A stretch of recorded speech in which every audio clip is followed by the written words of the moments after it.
और असम दौरे पर पीएम मोदी हैं। जोरहाट में एक जनसभा को संबोधित भी करेंगे। प्रधानमंत्री नरेंद्र मोदी विकास कार्यों की बड़ी सौगात आज मिलने वाली 18,000 करोड़ के आसपास की योजनाओं का लोकार्पण और शिलान्यास आज असम में होगा। प्रधानमंत्री नरेंद्र मोदी असम पहुंच चुके हैं और यहां जोरहाट में एक बड़ी जनसभा को संबोधित भी करने वाले हैं। थोड़ी देर बाद उनकी जनसभा भी होने वाली है और जो कार्यकर्ता हैं वो उनको सुनने को बेताब हैं।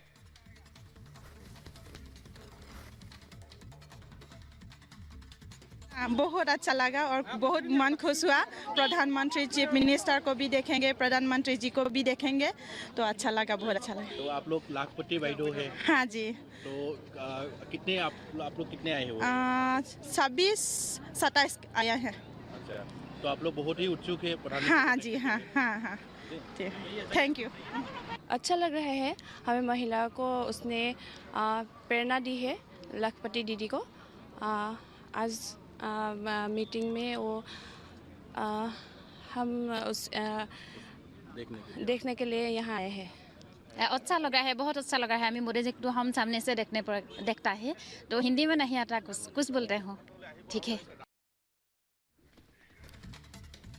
तो देखिए, असम के अलावा प्रधानमंत्री मोदी आज अरुणाचल प्रदेश, पश्चिम बंगाल और उत्तर प्रदेश का भी दौरा करेंगे। अरुणाचल में जहां पीएम मोदी सेला टनल राष्ट्र को समर्पित करने वाले हैं, तो वह अपने संसदीय क्षेत्र वाराणसी में पीएम काशी विश्वनाथ मंदिर में दर्शन पूजन भी करेंगे। एक खास रिपोर्ट आप सबको दिखाते हैं।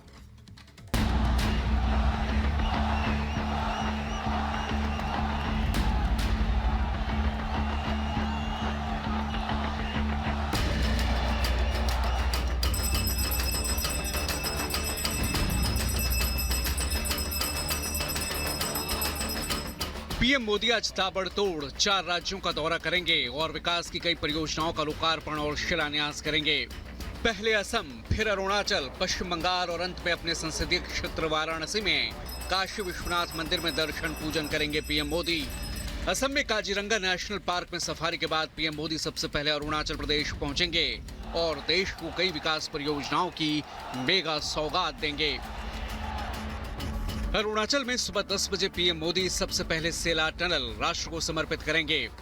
विकसित भारत विकसित पूर्वोत्तर कार्यक्रम में पीएम मोदी शामिल होंगे। इस कार्यक्रम में पूर्वोत्तर को 55,600 करोड़ की मेगा सौगात देने की तैयारी है। औद्योगिक विकास योजना उन्नति का भी लॉन्च किया जाएगा।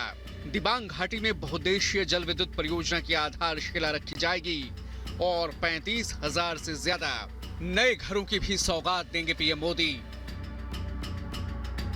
अरुणाचल में सेला टनल की खास अहमियत है।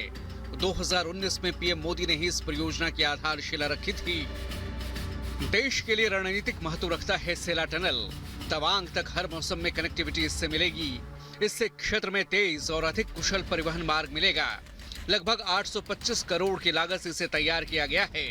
नई ऑस्ट्रेलियाई टनलिंग पद्धति के जरिए सेला टनल का निर्माण किया गया है और इसमें उच्चतम सुरक्षा मानकों का इस्तेमाल किया गया है। असम, अरुणाचल प्रदेश के दौरे के बाद पीएम मोदी का पश्चिम बंगाल दौरे का कार्यक्रम है।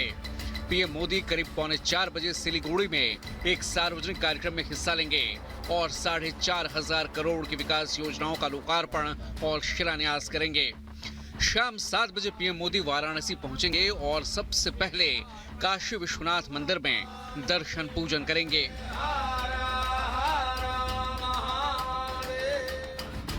वाराणसी में लगभग 40 जगहों पर पीएम मोदी के भव्य स्वागत की तैयारी है। बाबतपुर से बरेका तक 28 किलोमीटर लंबे रूट पर पीएम का पुष्प वर्षा के साथ स्वागत किया जाएगा। उसके बाद कल दोपहर लगभग 12 बजे प्रधानमंत्री एक सार्वजनिक कार्यक्रम में वाराणसी में हिस्सा लेंगे, जहां यूपी को 42,000 करोड़ से कई योजनाओं की सौगात देंगे। दोपहर लगभग 2:15 बजे पीएम वाराणसी में वीडियो कॉन्फ्रेंसिंग के जरिए छत्तीसगढ़ में महतारी वंदना योजना के तहत पहली किस्त का वितरण करेंगे। Bureau report, Republic Bharat. और पश्चिम बंगाल में ईडी के अधिकारियों पर हमला मामले में शाहजहां शेख की मुश्किलें अब और बढ़ गई हैं। दरअसल शाहजहां शेख पर आईपीसी की धारा 307 के तहत केस दर्ज किया गया है।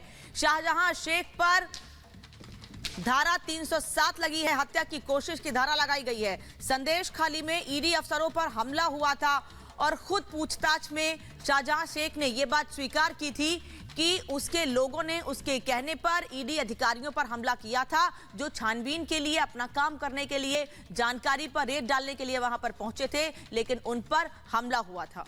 तो 5 जनवरी की ये घटना है और उसके बाद फिलहाल सीबीआई की कस्टडी में है शाहजहां शेख और हमारी सहयोगी मीनाक्षी इस वक्त हमारे साथ जुड़ गई है। मीनाक्षी, पहले से ही पता था कि क्या हश्र होने वाला शाहजहां शेख का, लेकिन अब सिर्फ मारपीट या लोगों को उकसाने का नहीं बल्कि 307 यानी हत्या की कोशिश का मुकदमा भी चलेगा।